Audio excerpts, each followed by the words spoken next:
Bonjour à tous, nous poursuivons aujourd'hui avec la deuxième Mishnah du 16e Pérec. La Mishnah nous dit Shtei Yebamot.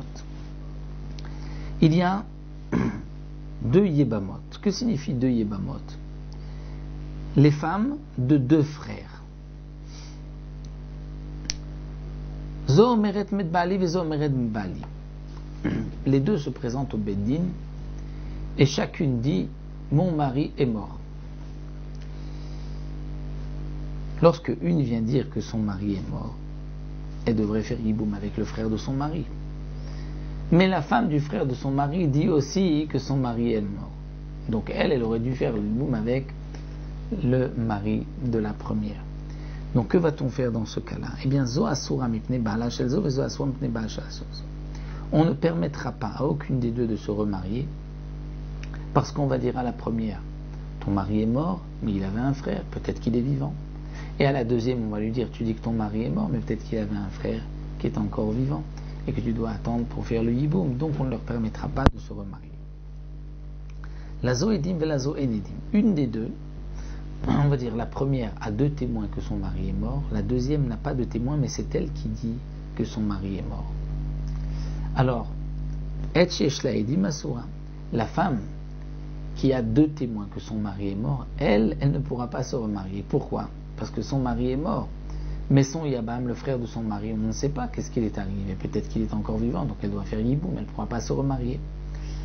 C'est vrai que la femme du Yabam, donc de son beau-frère, témoigne que son mari est mort. Mais pour elle, la première femme, ce témoignage n'est pas valable. Mais, paradoxalement, Etchen la Edim, la femme qui n'a pas eu de témoin que son mari est mort, et qui, elle, dit que son mari est mort, elle, Mouter, elle pourra se remarier. Pourquoi? Parce qu'elle dit que son mari est mort. On la croit pour elle-même, elle pourrait se remarier. Ah, peut-être que le frère de son mari est vivant. Il y a deux témoins qui ont dit que le frère de son mari est déjà mort. Donc, elle pourrait se remarier. La Mishnah poursuit. Toujours le cas de deux femmes mariées à deux frères. La zo banim ve la zo en banim. Une, la première, on va dire, a des enfants. Donc, si son mari est mort, elle n'a pas besoin de faire yiboum, mais la deuxième n'a pas eu d'enfant. Alors, la première qui a des enfants et qui vient dire mon mari est mort, on pourra lui permettre de se remarier puisqu'elle a eu des enfants, donc il n'y a pas de mitzvah de yiboum. Donc son mari est mort, on la croit, elle se remarie. Celle qui n'a pas eu d'enfant, elle asura ne pourra pas se remarier parce qu'elle doit peut-être faire yiboum.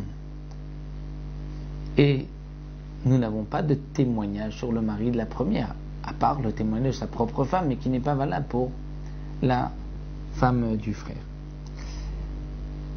La Mishnah poursuit, Nitiyabmu ou metu aibamun asorot linase.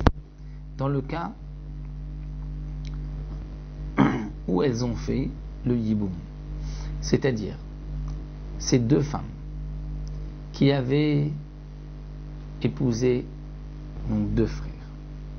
Elles sont venues, elles, ici au Beddin, et elles ont dit notre mari est mort. Chacune dit mon mari est mort.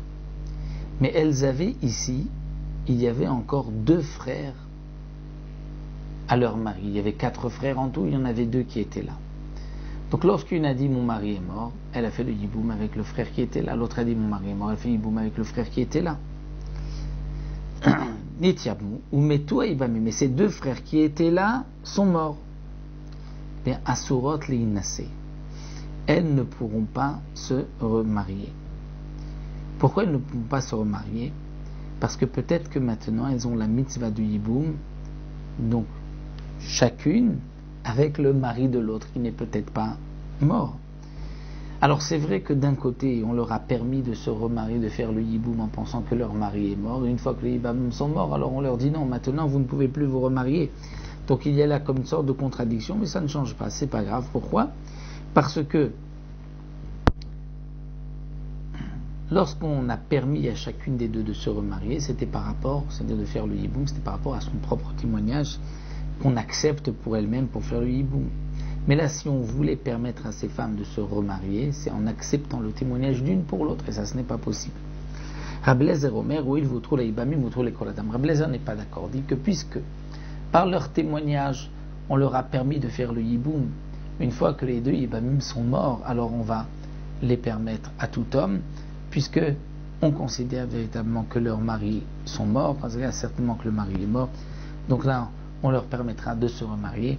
Pour Rabbi Eliezer, on ne peut pas jouer et faire cette contradiction, d'un côté leur permettre de faire le Yiboum, et de l'autre côté leur dire une fois que le Yabam est mort, qu'elles ne peuvent plus se remarier. Donc on leur permettra de se remarier. Voilà, nous nous arrêtons ici. On se retrouvera pour une nouvelle Mishnah où nous verrons Bezrat Hashem qu'est-ce que l'on doit témoigner, qu'est-ce que l'on doit avoir vu pour dire que le mari de cette femme est décédé. Nous verrons Bezrat Hashem la reconnaissance des corps dans la 3e Mishnah.